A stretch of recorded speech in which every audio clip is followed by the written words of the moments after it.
Right now, you're getting ready for bed.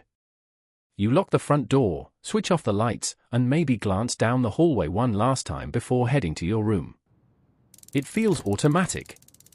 But that tiny bedtime routine is much older than you think.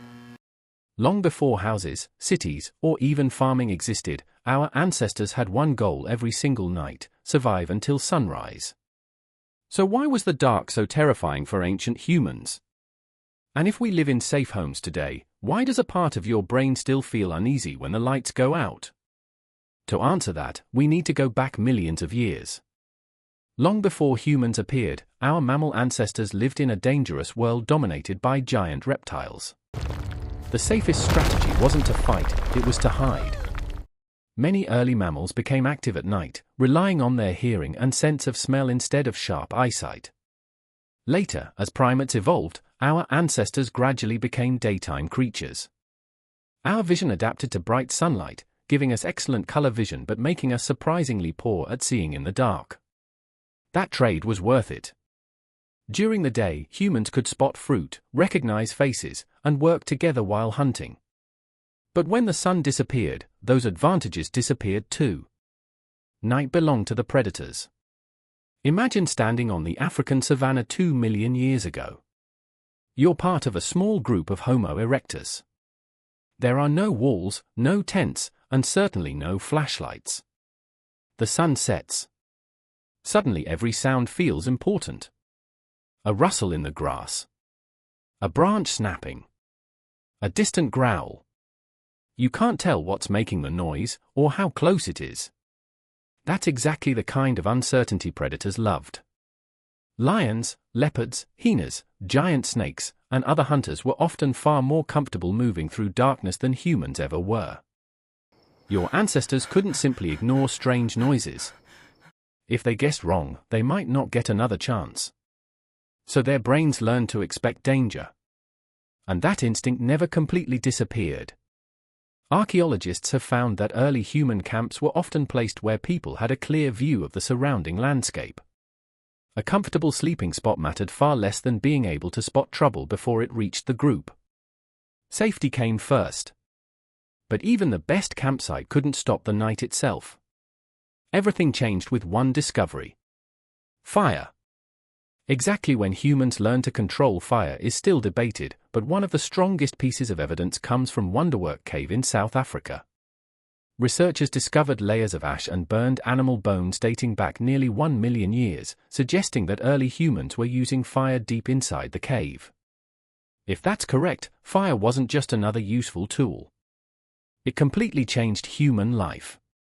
It provided warmth during cold nights. It made food safer and easier to digest. It hardened wooden weapons. Most importantly, it pushed back the darkness.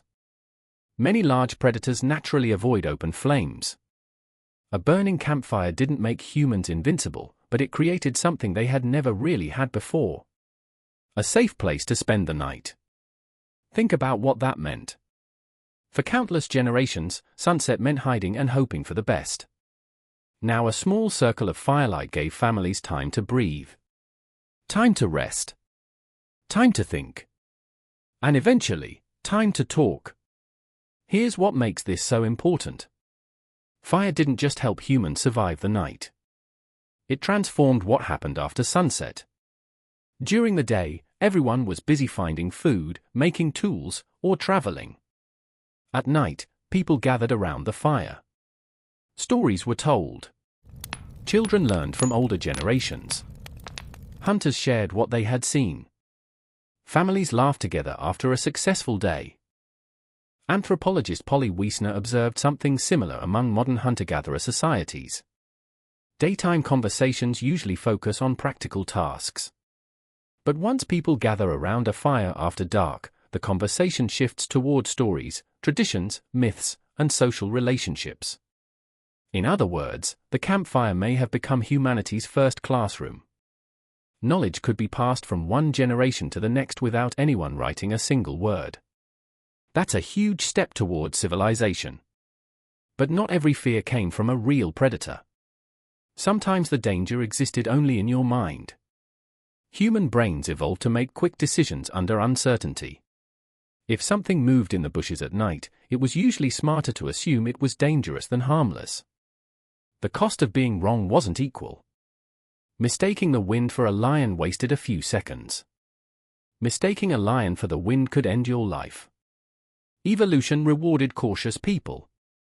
Over thousands of generations, our brains became incredibly sensitive to possible threats, especially in darkness. That's why shadows sometimes look like people. Why an unexpected sound makes your heart race. Why walking through a dark parking lot feels different from walking through the same place during the day. Your brain is filling in missing information. It's trying to protect you. Scientists know that the amygdala, the part of the brain involved in processing fear, responds extremely quickly to uncertain threats. Often it reacts before your conscious mind has figured out what's happening. That's why you sometimes jump first and think later. It's ancient programming still doing its job. Night also changed how humans slept. Today many people imagine ancient families sleeping peacefully until sunrise. That probably wasn't reality.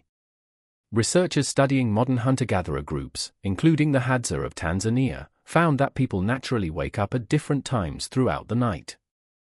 While some individuals sleep, others are awake for short periods. Without planning it, someone is almost always alert. That means there are always extra eyes and ears watching the camp. No security guards required. Living together also made humans safer. A predator might attack one person, but attacking 20 people gathered around a fire was a much riskier decision. Cooperation became one of humanity's greatest survival tools. As humans spread into colder regions of Europe and Asia, nighttime brought even more dangers. Freezing temperatures, snow, food shortages. Darkness became a symbol of uncertainty itself. Over time, nearly every culture created stories about creatures that appeared after sunset, spirits, monsters, ghosts, and mysterious beings hiding beyond the firelight. These stories weren't just entertainment. Many historians believe they also acted as survival lessons, reminding children not to wander away from camp after dark. Fear became education. Then humanity slowly turned the tables. People built stronger shelters. They domesticated dogs that barked when strangers or predators approached. Villages became towns. Towns became cities. Oil lamps gave way to candles. Candles gave way to electricity. Today, a single light switch can erase the darkness that terrified our ancestors for hundreds of thousands of years. And yet, the feeling never completely disappeared. Most people still feel more alert in a dark alley than on a bright sidewalk. Children often dislike sleeping in completely dark rooms. Adults still investigate strange noises downstairs even after telling themselves it's probably nothing. Your world has changed. Your brain hasn't changed nearly as much. So here's the full picture. Millions of years ago, mammals survived by fearing the night. Early humans inherited those instincts while living among dangerous predators. Then fire created small islands of safety. Around those fires came stories, teaching, cooperation, and stronger communities. Eventually, humans built shelters, villages, cities, and technologies that made the night far less dangerous than it once was. But every evening, when you lock your door or glance into a dark room before going to bed, you're repeating a habit shaped by countless generations of people who genuinely had something to fear. The darkness hasn't changed very much. What changed is us. And maybe that's one of the clearest reminders that being human has always meant facing the unknown, and learning to create a little light together. If you enjoy exploring the ancient origins of everyday human behavior, there are plenty more stories hidden in our past. They're still shaping the way you live today. I know you won't be able to handle this much right away, so just do as much as you can. Get started.